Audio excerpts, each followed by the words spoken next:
Assalamualaikum dan salam sejahtera. Selamat datang ke channel Seorang Bidah bersama aku kan. Macam biasa, aku akan cerita pasal bola sepak tempatan. Video kali ni kita nak cerita sikit pasal head coach baru skuad Harimau Malaya, Peter Klemovsky. Dilahirkan pada 16 Oktober 1978 di Sydney, Australia dan ada keturunan Macedonia.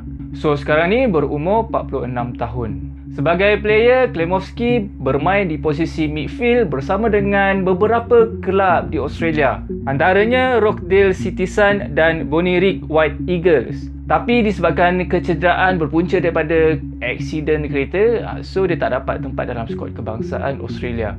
Klemovsky memulakan kerjaya sebagai jurulatih di The King's School Grammar Sydney dan kemudian berkhidmat di Westfield Sport High School sebagai Head of Performance. Dia juga ada master dalam Applied Science, Sport Coaching and ada sijil dalam Exercise Science.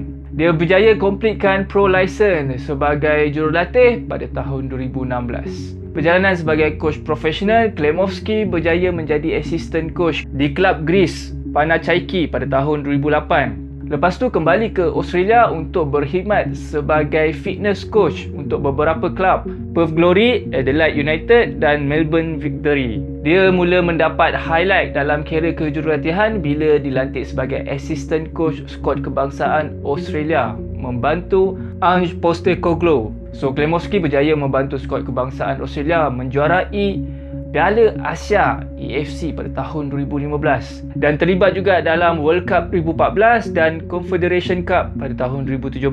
Pada tahun 2017, Klemovsky dilantik sebagai manager skuad kebangsaan Australia bawah 17 tahun.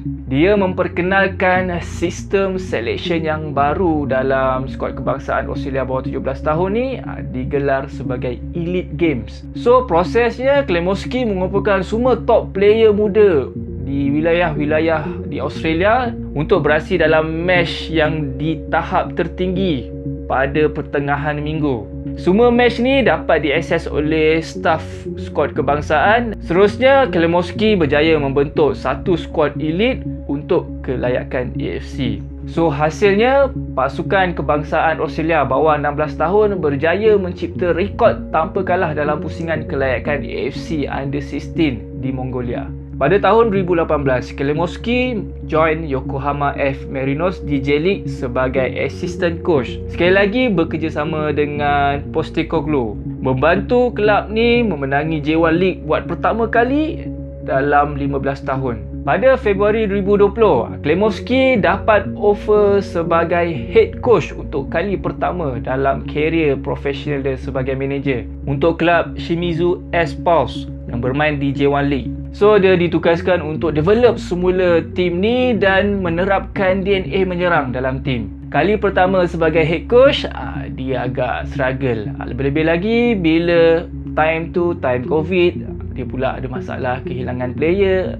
Itu yang menyebabkan prestasi kelab tak berapa memuaskan. Akhirnya dia tinggalkan Shimizu S-Pulse pada November 2020. Pada April 2021, dia dapat offer pula untuk menjadi head coach kepada kelab J2 League, kelab division kedua Jepun, Montevideo Yamagata. Time ni lah yang dia agak perform. Berjaya mencatatkan rekod terbaik dalam sejarah kelab, selamatkan kelab daripada relegation, mencipta rekod 12 match tanpa kalah dan 7 match menang berturut-turut. Klemovsky tinggalkan kelab ni pada April 2023. Pada Jun 2023, Klemovsky dilantik pula sebagai head coach FC Tokyo di J1 League, membawa kelab tu di kedudukan ke-7 Liga pada musim 2024. Dan akhirnya pada 16 Disember 2024, FAM umumkan Peter Klemovsky sebagai head coach baru skuad Harimau Malaya dengan KPI untuk layak ke Piala Asia 2027 dan memperbaiki ranking Malaysia, katanya nak ke arah ranking 100. Basically, sebagai head coach, Klemovsky tak pernah menang sebarang piala, tapi sebagai assistant coach pernah menang piala. Ada juga yang compare win rate Klemovsky dengan Kim Panggon.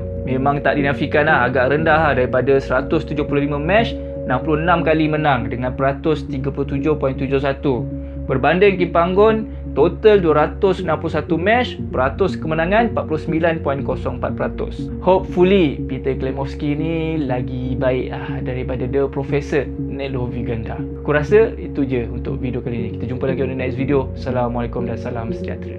Bye bye.